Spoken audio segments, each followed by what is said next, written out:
The Great War was over, but the scars of it still burned across the stars. Aboard the massive flagship SCIFI-Prime, silence filled the endless metal corridors. The battle banners of the Zerath Union, once proud symbols of dominance, now hung in tatters. Their mighty fleets were gone. Their colonies were ashes drifting in the cold of space. Inside a small chamber, an alien commander named Vrel sat alone under a single white light. His eyes, dark and tired, stared at the recording device on the metal table. His hands trembled as he reached forward to press the red button. The machine blinked to life, ready to record his final words. He took a deep breath. "This is Commander Vrel of the Zerath Union," he began, his voice hollow but steady. "I am one of the few survivors of the human war. What I will say now must be remembered, not as a warning but as truth." He paused for a moment. Memories flooded back. Images of fire, of metal, of strange human voices shouting through the static of battle transmissions. He had seen his empire fall piece by piece, not to some unknown cosmic weapon, but to humans, a species no one had feared until it was too late. "When we first heard of them," he said softly, "we laughed. Back then, the Zerath Union was the oldest and most powerful empire in known space. Their technology was centuries ahead of most species. They controlled hundreds of star systems and countless planets. To them, the galaxy belonged to the strong, and they believed no new race could ever challenge their rule. Then came the humans.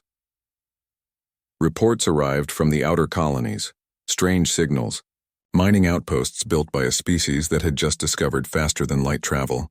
Their homeworld, Earth, was small and unremarkable. Their bodies were weak, their lifespans short. Their ships were crude, their weapons simple. The council called them primitive dreamers. "Let them mine their rocks," one elder said. "They will destroy themselves before they ever reach us." But the humans didn't destroy themselves. They spread. In less than 50 years, they had colonized half a dozen star systems that the Zerath had abandoned for being unstable or unprofitable. Humans didn't care about comfort or safety. They made homes where no one else could live. Asteroid belts, frozen moons, toxic planets. They built cities under crushing gravity, beneath poisonous clouds, and even in the endless void of artificial stations. They were everywhere, Vrel whispered. They grew like wildfire in dry grass. Still, the Zerath did not see them as a threat. They sent diplomats, not armies. But the humans refused to bow. They asked for equality, for a voice in galactic trade councils. To the Zerath, it was an insult. When talks failed, the first shots were fired. A human patrol ship was destroyed in neutral space. The humans called it an act of war. The Zerath laughed again. They had fleets of thousands. The humans had hundreds of ships, most barely capable of interstellar travel. The war would be over in a week or so, they believed. Vrel closed his eyes as he remembered the first battle, the Battle of Varela Station. He had been there. The humans came to defend a mining station that was already lost, he said. Their fleet was small. Their ships were old. They could have escaped. But they didn't. The Zerath fleet surrounded the humans and sent a transmission ordering them to surrender. The human commander replied with only 4 words. "Come and take it." Vrel remembered watching the screens as the human ships moved. They didn't retreat. They charged. Small, fast, unpredictable. Their ships burned, but they fought even as they fell apart. One human cruiser, the Dauntless, rammed directly into a Zerath battleship, cutting it in half. The humans lost the station that day, but they took half of the Zerath fleet with them. It was supposed to be a small victory for the Union, but it was the start of something far greater. They fought like nothing we had ever seen. Vrel continued. They didn't fight for power or conquest. They fought because they refused to die quietly. As the recording continued, the lights flickered above him. The old ship's power core was failing, but Vrel didn't stop. He wanted the galaxy to hear every word. After Varela, the war spread fast. The humans had fewer ships, fewer soldiers, but they were everywhere. They didn't fight like other races. They didn't follow predictable strategies. They made mistakes, but they learned. Every defeat made them stronger. Every lost battle taught them new ways to win. Vrel remembered a captured human engineer who once said proudly, "We don't lose. We just figure out what not to do next time." At first, the Zerath commanders thought humans were insane. They would attack impossible targets, fight in deadly environments, or defend hopeless positions just to slow the enemy down. But each time, the humans survived a little longer. They adapted faster than anyone believed possible. In one battle, humans used their own destroyed ships as shields, pushing wrecks ahead of them to confuse Zerath targeting systems. In another, they detonated their reactors to collapse a wormhole, cutting off an entire Zerath fleet. No one had ever used such desperate tactics, but they worked, and the galaxy began to whisper. Stories spread of human bravery, of captains who refused to surrender, of soldiers who fought until their ships were silent and their weapons empty. Even among Zerath ranks, fear began to grow. "Do you know what they called us?" Vrel asked the recorder quietly. "They called us monsters, conquerors, tyrants. But when the humans came, they became the monsters the galaxy feared." He rubbed his temples, feeling the weight of years pressing on him. "They never stopped coming. Even when we burned their colonies, even when we destroyed their fleets, they came back stronger. They didn't fight for territory. They fought for each other, for something greater than any empire ever understood." For a long moment he said nothing. The only sound was the hum of the ship's dying engines. Then slowly he lifted his head. "I remember the first time I saw them up close," and he said, "A human boarding team broke through my ship's hull. Their armor was damaged, their oxygen low, but they kept moving. They fought side by side, covering each other, helping the wounded. Even in chaos, they never left anyone behind." He remembered the look in one of their eyes, a young woman, her face scarred but calm. She didn't hate him. She just looked determined. Vrel's voice trembled. "That was when I realized we were fighting something far stronger than any weapon. We were fighting a spirit that refused to break." Outside the window, distant stars shimmered like faint ghosts. He stared at them as if searching for answers. "Empires rise and fall," he said softly. "But the humans, they rise after every fall. That is what makes them dangerous." He leaned back in his chair, exhaustion spreading through his body. The recording light still blinked red. He knew his words would be heard one day, perhaps by other survivors, perhaps even by the humans themselves. "They are not gods," he whispered. "They bleed, they fear, they fail. But they never stop. That is their might." The chamber fell quiet once more. The war was long over, but its echoes still lived in every word he spoke. Commander Vrel closed his eyes, letting the silence surround him. For the first time in years, he felt something strange. Respect. As the recording ended, the final line was clear, his voice barely above a whisper. "To those who may listen in the future, never underestimate humanity." We did, and we paid the price. The recorder clicked off. Outside, the stars continued to burn, cold, distant, and eternal. Somewhere among them, the humans were rebuilding, reaching, dreaming once again. And though the galaxy had feared them, perhaps it had also been saved by them. For humanity was more than just a species. They were a force of will, a flame that refused to die even in the darkest void. The small red light on the recorder blinked again. Commander Vrel sat quietly for a long time before speaking once more. His throat was dry and his hands shook as he lifted a glass of water to his mouth. The taste was metallic old, but he didn't care. He needed to continue. The truth had to be told, and even if no one else lived to hear it, he pressed the record button again. "This part," he began softly, "is how it all started. How we, the mighty Zerath, made the greatest mistake in our history. Years ago, before the war, the galaxy was peaceful, at least according to the Zerath. They believed order came from control. They ruled with logic, laws, and power. Their fleets watched every border. Their trade routes connected hundreds of worlds. To them, everything seemed perfect. Then came the reports, from scouts and merchants, of a strange new species in the Orion Spur. A species that had built colonies without permission, and ships without design registration. The first transmission from humanity was simple.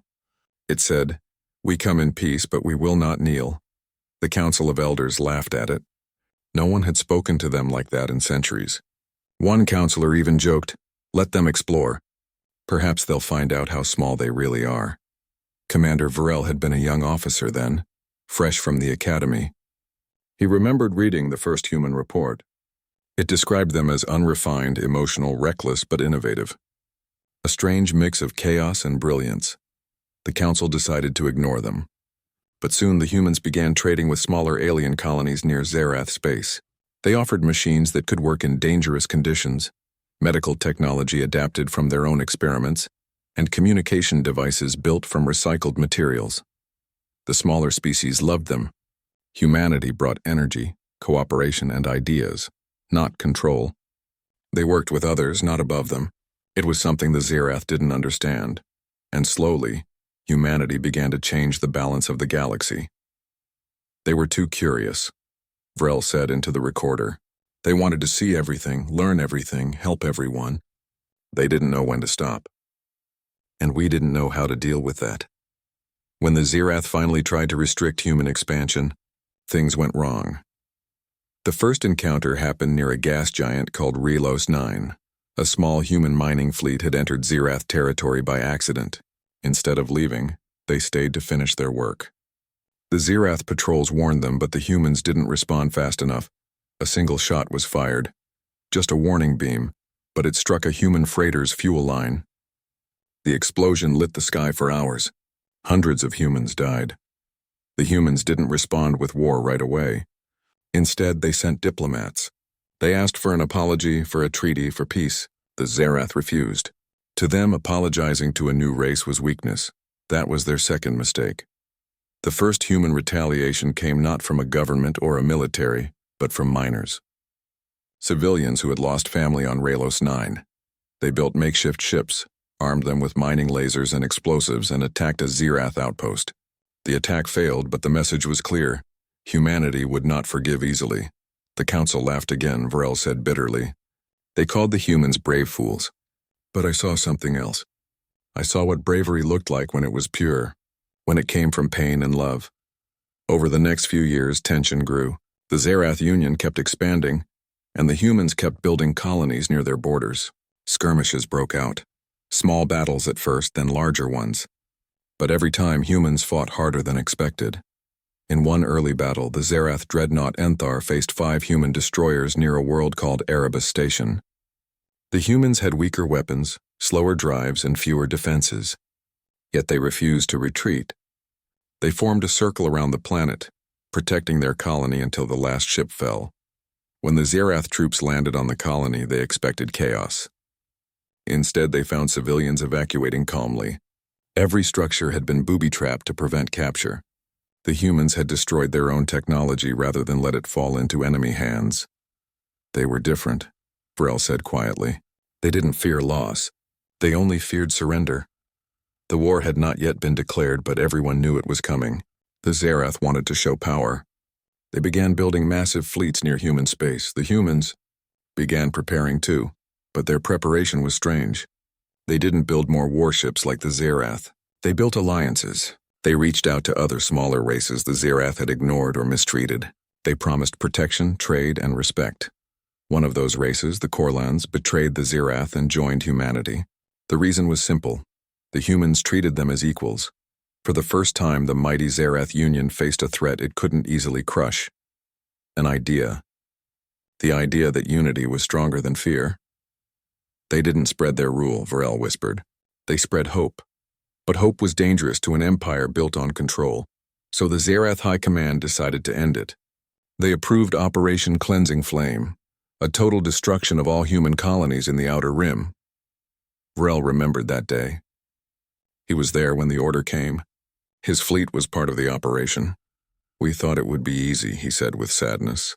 We thought we were teaching them a lesson. They attacked New Terra, one of humanity's largest colonies.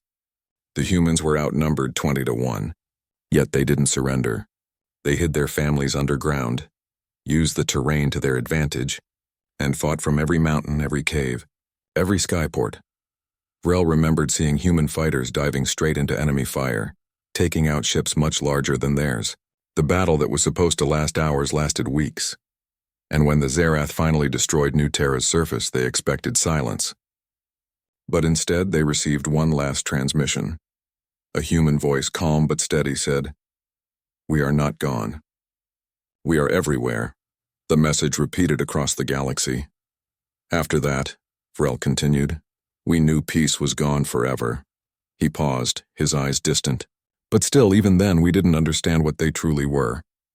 We thought they would break. We thought they would beg for mercy. He let out a small, bitter laugh. But they didn't beg. They built. They built faster, stronger, smarter.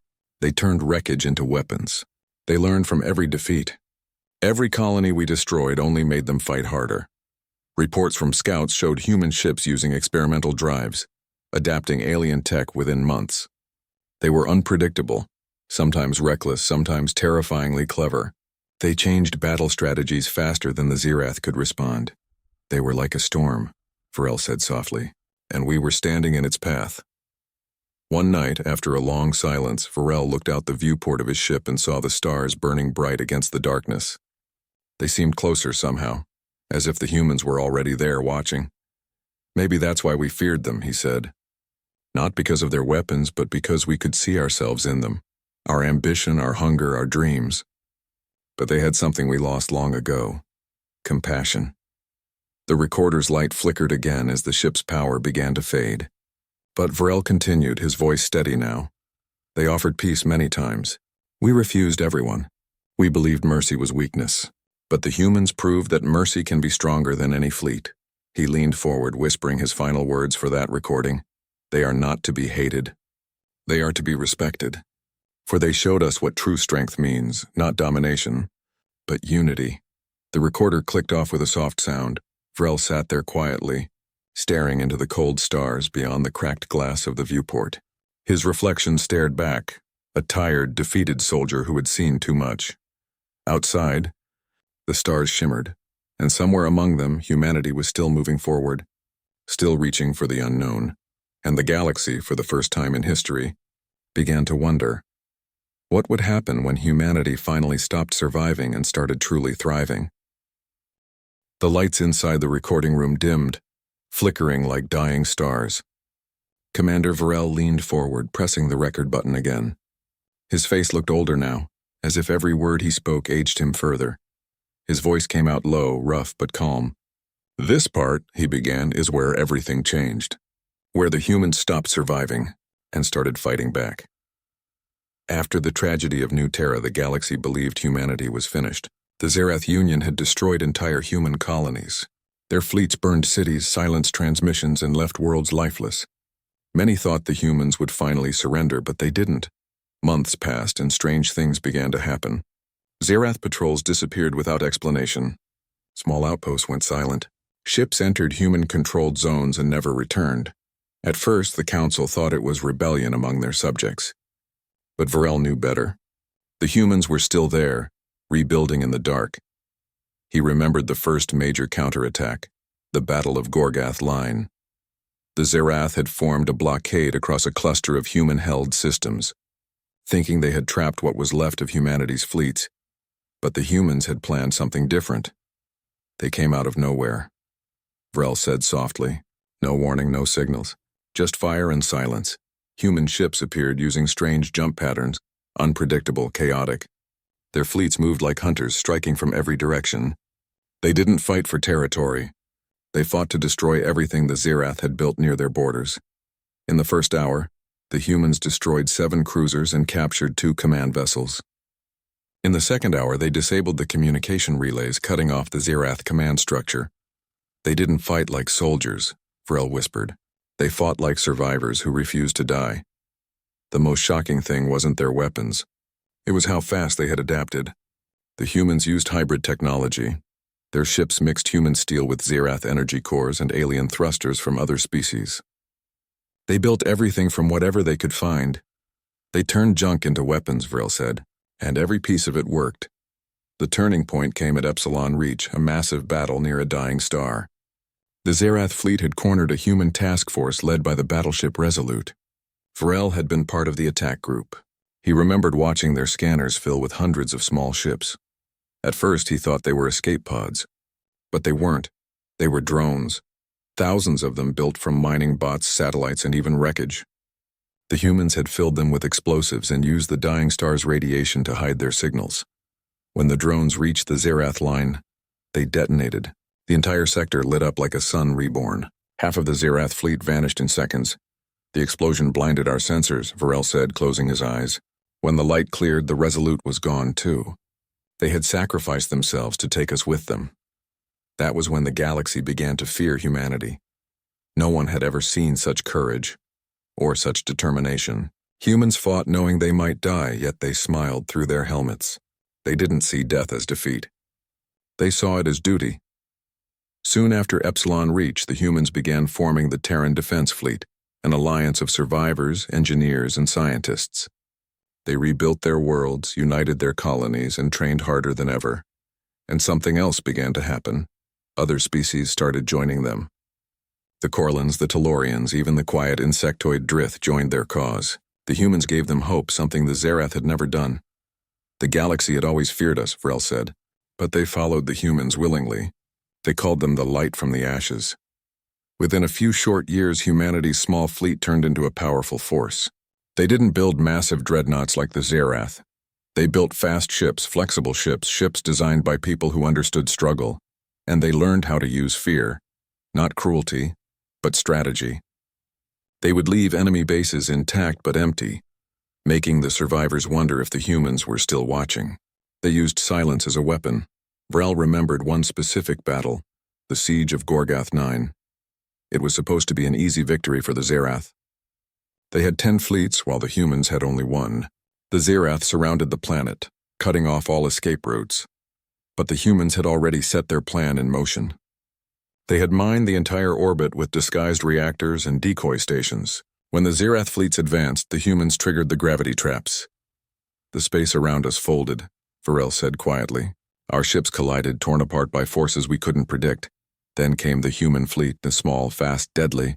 They attacked from behind the debris, using the chaos as cover. In the end, Gorgath 9 burned bright in the night sky, a symbol of Zerath arrogance. Vrel survived only because his ship had been hit early and drifted away from the main battle. When he was rescued, he realized the truth. We were no longer fighting an enemy. We were fighting an idea. After Gorgath 9, the Zerath Council began to panic. For centuries, no one had ever threatened their empire. Now, the humans were winning, not just with weapons, but with belief. They believed in unity. They believed in freedom. And that belief spread across the stars like wildfire. Other empires began to rise against the Zerath. Rebellions broke out everywhere. The humans had inspired hope in those who had forgotten what hope was. We tried to stop them, Vrel said, but it was already too late. The Council began making desperate decisions. They ordered the use of planetfall cannons, weapons so powerful they could burn an entire atmosphere. But even that didn't stop the humans. In one battle, the humans captured one of those cannons and turned it against the Zerath fleet, destroying half of it in a single shot. They used our own weapon, Vrel said bitterly, and they did it not for revenge, but to end the fighting faster. Vrel leaned back, staring at the ceiling. He remembered the faces of the humans he had seen, soldiers, engineers, medics. None of them had the look of conquerors. They weren't fighting for glory. They were fighting for survival and for peace. I remember one human transmission, he said quietly. It played on every channel before a battle. It said, "We do not seek war, but we will not run from it." It wasn't a threat. It was a promise. As the war continued, the Zerath lost more and more worlds. They still had stronger technology, but their hearts were broken. The humans had something they couldn't understand. Endurance. Even after losing planets, losing families, losing everything, the humans rebuilt. They never gave up. They turned pain into strength. They fought as if every life mattered, Vrel said. Even their smallest ships would risk everything to save one crew. We couldn't comprehend that.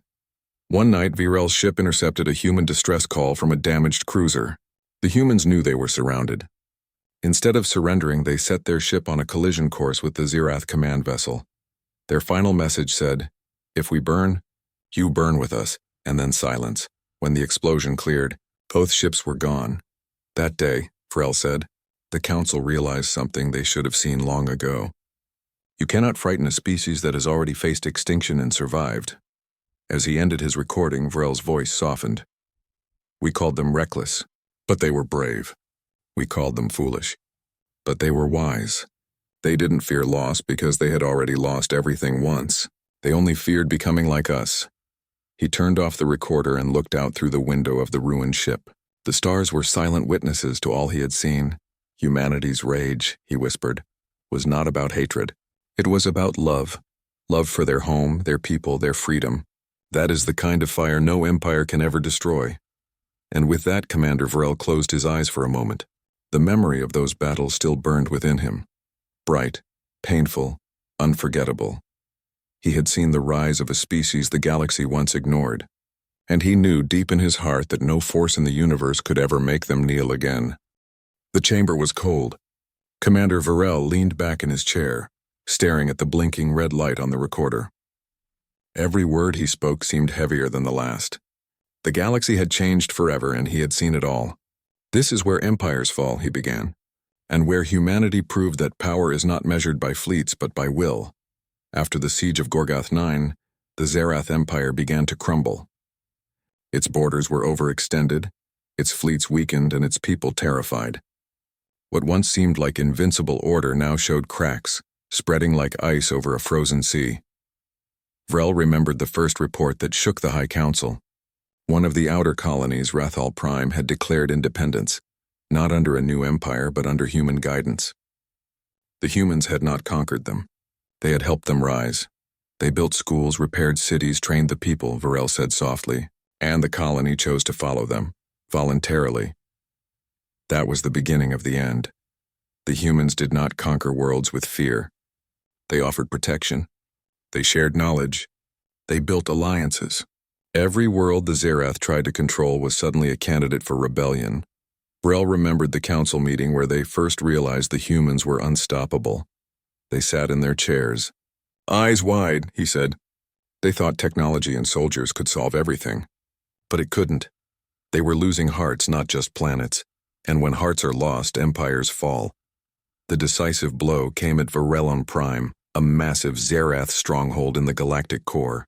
Hundreds of Zerath warships lined the orbit, bristling with energy weapons. The humans approached with a fleet of only 70 ships. Outnumbered 10 to 1, Vrel was there. He watched in disbelief as the humans executed maneuvers that no simulation had predicted.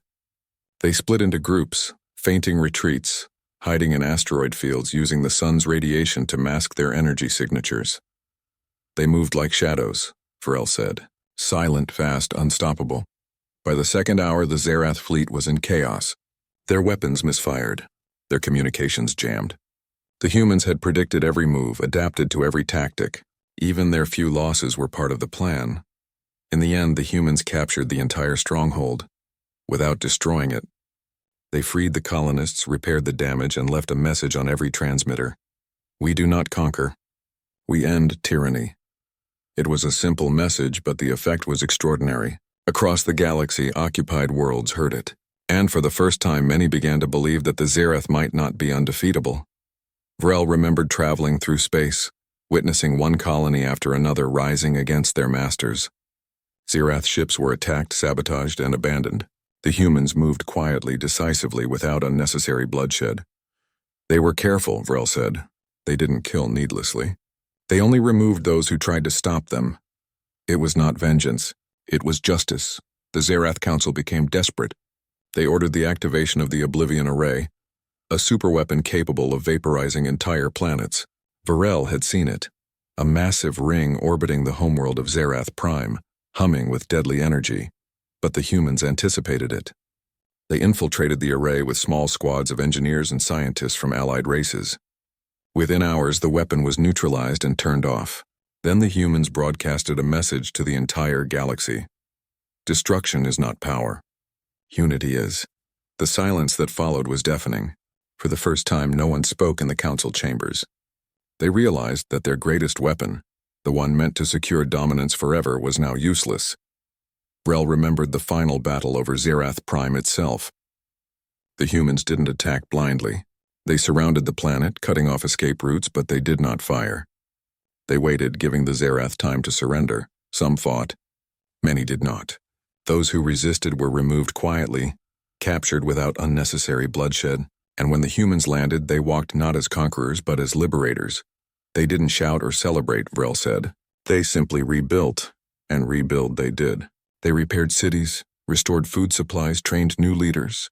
Worlds that had been destroyed by centuries of Zerath rule began to thrive again. Vrel's people could not understand it. They had ruled through fear, punishment, and intimidation. The humans ruled through hope, cooperation, and example. He thought about the soldiers he had faced, the pilots he had battled. Many of them had been young humans, barely trained. Yet they had performed miracles. One pilot had flown a tiny craft into the heart of a dreadnought, disabling its engines and saving thousands of lives, both human and Zerath. They never sought glory, Vrel whispered. They sought results. Everywhere he went, he saw the same pattern. The humans adapted to every situation, learned from every defeat, and never ever stopped. They were more than warriors. They were teachers, builders, healers, and then fighters when necessary. By the end of the war, the Zerath Empire had ceased to exist. Its fleets were gone. Its colonies were free. Its council was scattered. Vrel, one of the last surviving officers, had no fleet, no home, no purpose beyond survival. But the humans did not destroy him. They did not enslave him. They offered him a choice: leave, live, and learn from the future, or face judgment. He chose to live. They could have ended me, he said quietly. But they didn't. That is humanity's true strength. Not in firepower, not in numbers, but in mercy. Vrel remembered returning to the stars after the final surrender.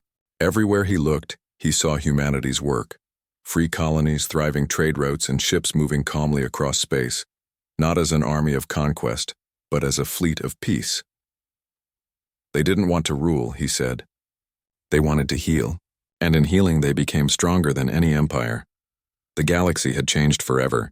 The humans had shown that a species small in number, limited in technology, and underestimated by all could rise above fear and tyranny. They had rewritten the rules of war, of leadership, and of survival. Vrel remembered looking out at a human colony on a distant planet, children playing under alien suns and workers repairing a station destroyed years ago. He realized then that humanity's might was not in destruction, but in creation. They were terrifying, he whispered, not because they fought well, but because they cared well, because they never stopped. And for the first time, Vrel understood the full scope of what humanity had done. They had not merely defeated an empire, they had inspired a galaxy. They had shown that hope, courage, and unity could overcome fear, cruelty, and tyranny. He pressed his hands to the recorder, ending the message. The light blinked off. Silence filled the room. Vrel sat back and stared at the stars. The Zerath Empire had fallen, but the humans had risen. And he knew, deep in his bones, that the galaxy would never forget them. They are not gods, he said softly. They are not monsters. They are human. The blinking red light of the recorder was the only sound in the quiet chamber. Commander Vrel leaned forward, his eyes fixed on the small window showing distant stars. Each one seemed colder, smaller, insignificant compared to what he had witnessed.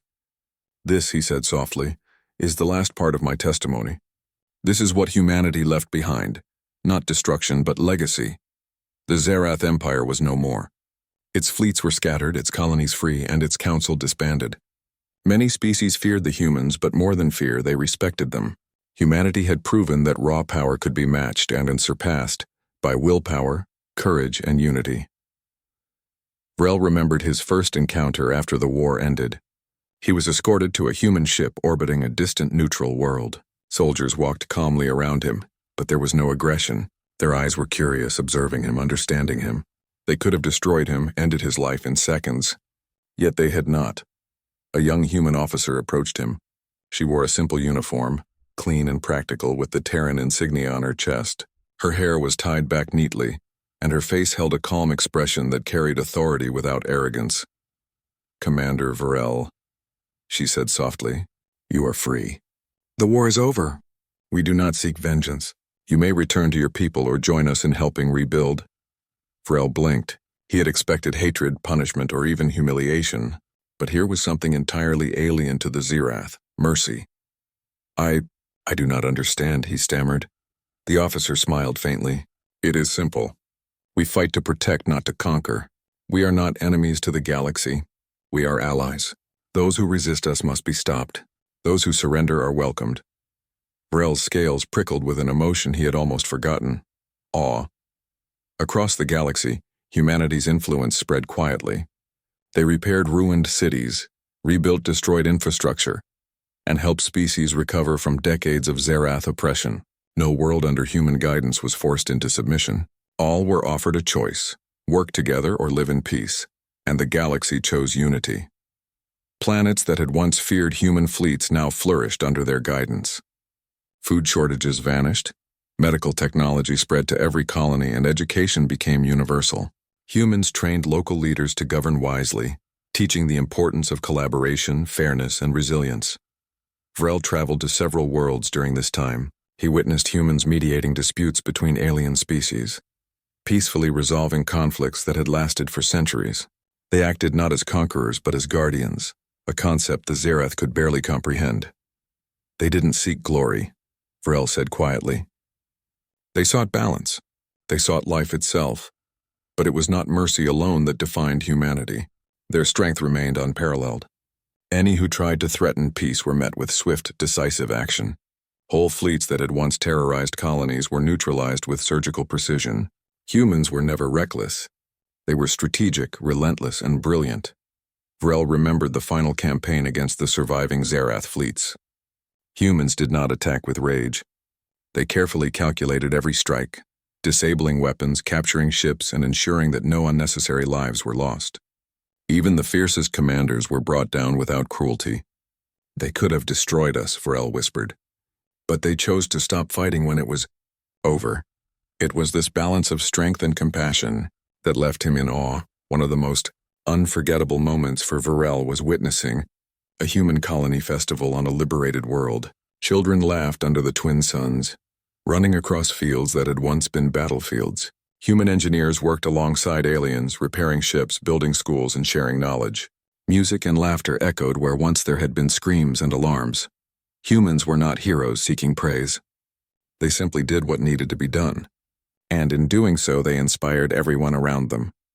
Vrel remembered a young human girl no older than 12 who approached him one day. She held a small plant in her hands. "This is for you," she said simply. "It will grow where the war destroyed everything." He had taken the plant with trembling hands. In that moment, he understood the symbol it carried: hope, renewal, and life. As years passed, humanity's influence became more profound. They did not establish a new empire. Instead, they created the Galactic Council, where every species had a voice. Decisions were made through consensus, negotiation, and wisdom, not through fear or intimidation. Vrel often attended meetings as an observer. He saw humans listening patiently to species they had once considered enemies, understanding their fears and finding solutions that satisfied all parties. They did not demand respect, he said. They earned it, and the galaxy followed them willingly. Even Vrel himself began to change under their guidance. He was offered the chance to teach strategy, leadership, and cooperation to young commanders from liberated worlds. At first he resisted. How could a Zerath, once a soldier of conquest, find a place in this new order? But humans were patient. They treated him as an equal, not a prisoner or a subject. Over time, he began to learn from them, not only about strategy but about ethics, compassion, and patience. "I was humbled," he admitted, "by a species I had feared, despised, and underestimated. I had thought humans were just flesh and metal, but they were something more, something extraordinary." The final lesson of humanity came quietly. During one of the last tours of liberated systems, Vrel stood on a cliff overlooking a valley where humans and aliens worked together to restore an ancient city. He watched as workers carried stones, repaired roofs, and planted gardens. Everywhere he looked, he saw collaboration, trust, and hope. Then he noticed something strange. No human stood above another. They laughed, argued, and worked side by side with every alien species. There were no masters. There were no slaves. "That is why they are feared," Vrel whispered to himself. "Not because they fight well, but because they show us what true strength really is. Not power, not weapons, but unity, hope, and mercy." The years passed. Vrel's recordings were complete. The story of humanity, their rise, their battles, and their mercy would remain for generations. He would tell it to anyone who would listen, the young, the curious, and those who doubted that a single species could change the galaxy. The humans did not need his approval or acknowledgement. They continued building, guiding, and inspiring. Vrel understood that their power lay not in fear, but in example.